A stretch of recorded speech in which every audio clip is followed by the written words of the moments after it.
A huge transformation is happening in your life starting in June. And if you watch to the end, we will discover what that is together and the top 4 transits you need to know to put in your calendar. On my channel, I train you to think like a confident astrologer with simple secret tips that no other astrologer is talking about. Subscribe right now so you don't miss out. I'm Romanesco. I've practiced astrology for 20 years. I was burnt out hustling in that 9-to-5 grind in Los Angeles until I got brave and turned my passion for astrology into my full-time work-from-home career.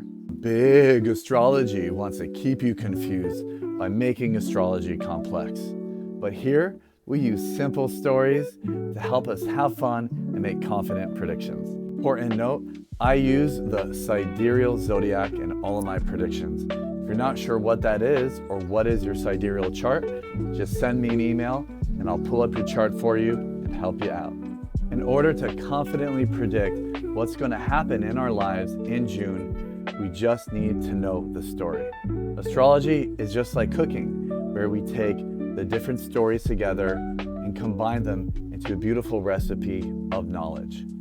So the first story we're going to start with today is the North Node transit into the zodiac sign of Aquarius, which happened May 29th. I talked about this in my last video, and I'm bringing it up again because this is such an important transit. When we want to know, what is my path? What is my future? What do I need to focus on? It is always the North Node of the moon, the dragon's head. It is the story of a wish-granting genie.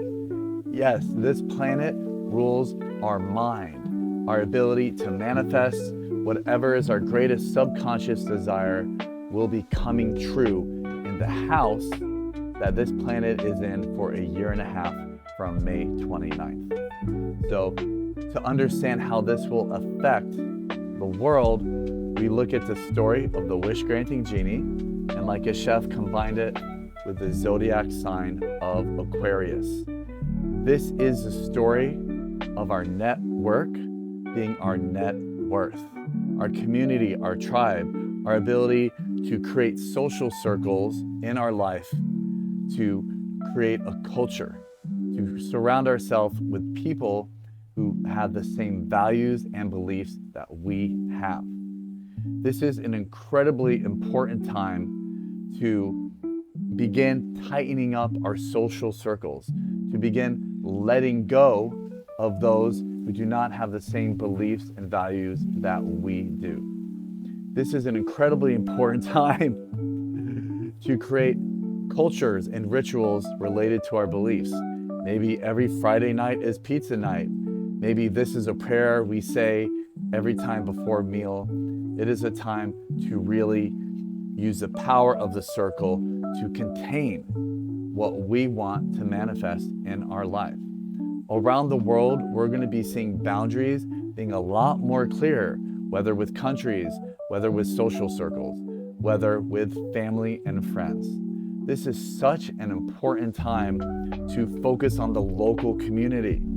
It's not going to be as easy to do trade and commerce and communication with people who are far away from us at this time. Food, jobs, advice, we all are going to go to our local community a lot more during this time.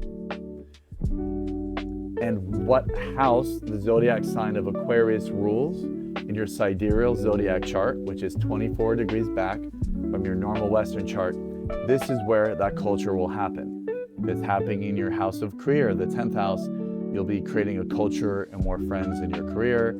If it's happening in your 6th house of health and problem solving, you'll be creating a bunch more friends who love to do body hacking and take Chinese herbs and things like that. Again, reach out to me if you're not clear on this. Lastly, it's super important to understand the North Node of the moon empowers whatever zodiac sign it is in and makes that the most strongest story, theme. I'm not going to edit that out. in the world at that time. So every sign has a nature, and Aquarius nature is the nature of the fixed air. It rules things like the sky, the atmosphere, the magnetosphere, the atmosphere, all of that invisible air that protects us from EMFs, solar radiation, and contains us on this planet. There's going to be a lot of weird things happening with the sky, with the magnetic field, with the atmosphere. Things may be coming from the sky that we're not as prepared for as we could be. Some strange stuff is going to be falling from the sky, which we already see happening with things like airplanes. This is a time we're going to learn about all the different spheres, the ionosphere, the magnetosphere, and that's going to run the show. So as it happens throughout the year, I'll be checking back in on this, but just a really good time to connect with the sky more and have it be our teacher. On June 6th, Mars will be leaving its debilitation in Cancer and transiting into the zodiac sign of Leo. The story of Leo, the lesson Leo teaches us is our ability to be free and sovereign, to shine our light like a child, to not have to grasp, to hunt for things, but to just be satisfied with life and fun. He who dies with the most fun wins. So we take that story and combine it with Mars, which is a story of the hunter, our ability to focus on our goals and accomplish our missions. Around the world, this is a lesson that we will be taught on how do we focus on our creative goals. How do we create the art that we want in the life? How do we create the romance in our life? We will all be putting our energy into romantic things, creative things. This also rules things like investments. There might be a lot more passion in the world towards investing in things, especially related to gold.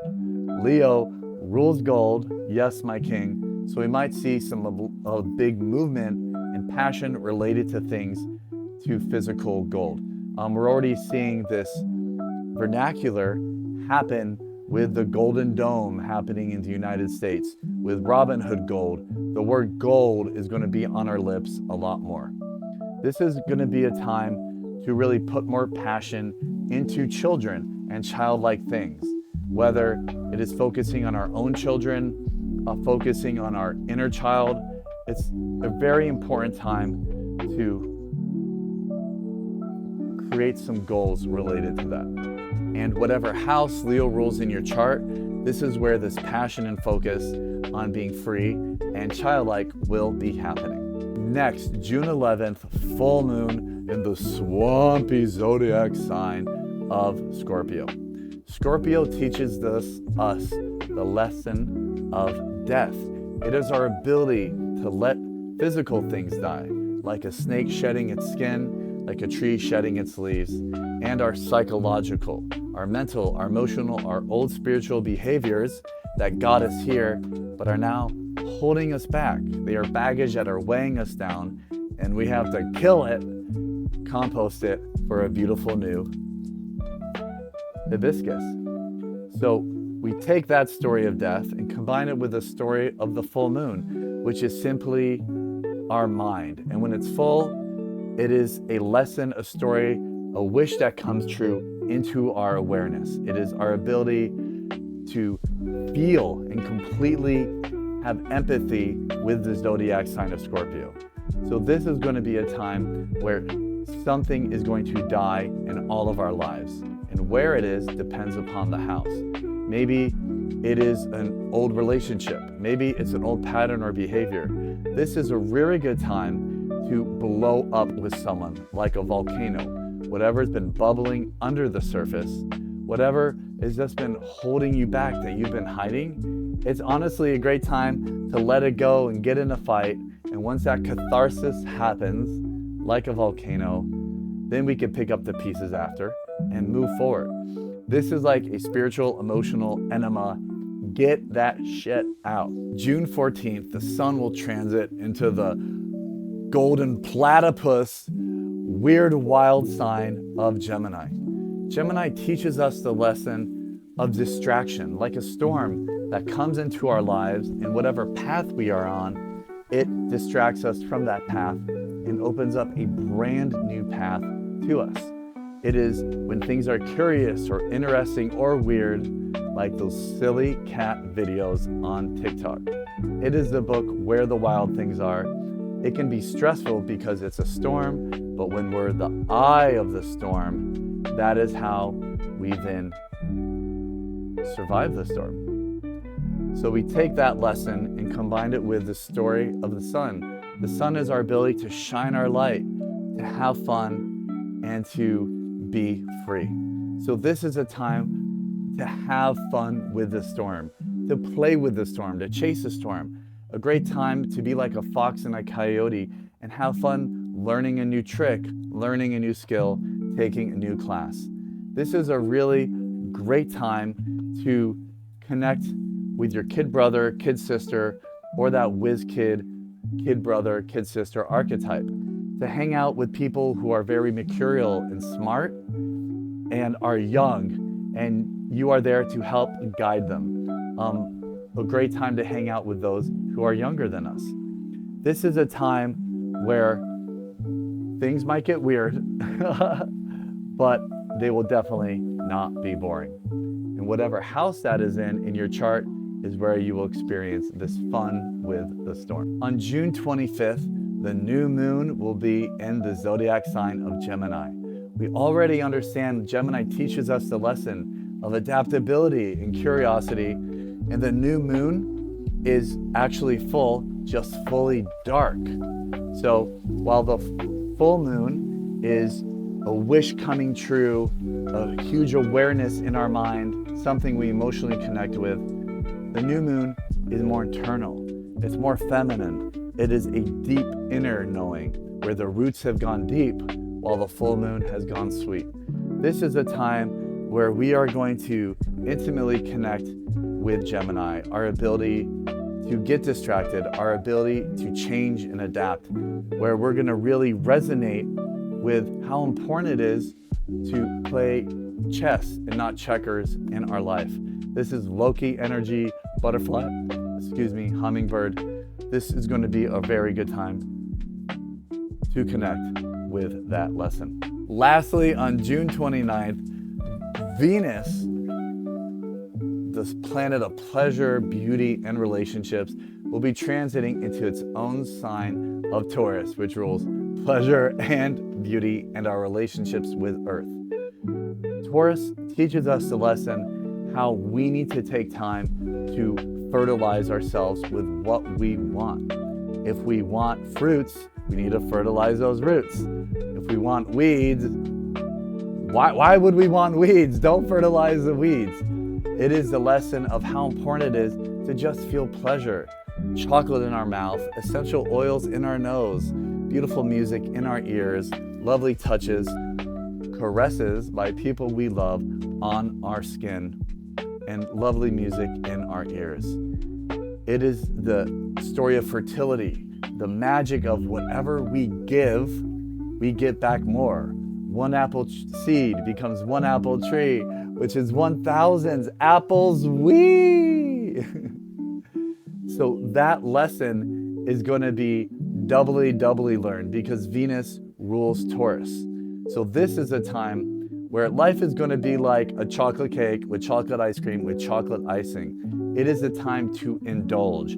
It is a time to have pleasure. It is a time to have fun. It is a time to fertilize whatever it is that we want to grow more of in our life. A very important time to be aware of what we're fertilizing with our time, energy, and money. Again, fertilize the trees or fertilize the weeds, using that wisdom that we grow with whatever we fertilize. And whatever house it is in, that is where all of this fertility and pleasure will be happening from your rising sign. All right, confident astrologers, wasn't this fun?